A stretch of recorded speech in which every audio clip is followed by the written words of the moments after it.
Nagpahayag ng pakikiisa si Pangulong Ferdinand Marcos Jr. sa mga rallyista kasabay ng panawagan na panatiliin ang kapayapaan sa kanilang pagtitipon.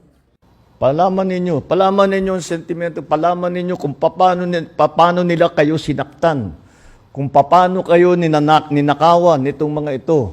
Palaman ninyo sa kanila, sigawan ninyo, lahat, gawin ninyo, mag-demonstrate. Just keep it peaceful. Kasi pagka hindi na peaceful, ay mahirap na yan.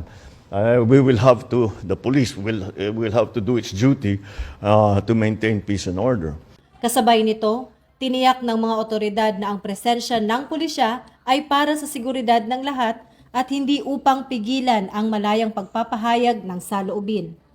Dagdag pa ng Pangulo, ang karapatan sa pagtitipon ay dapat igalang, ngunit kaakibat nito ang pananagutan na panatilihing matiwasay ang daloy ng protesta para sa kapakanan ng nakararami.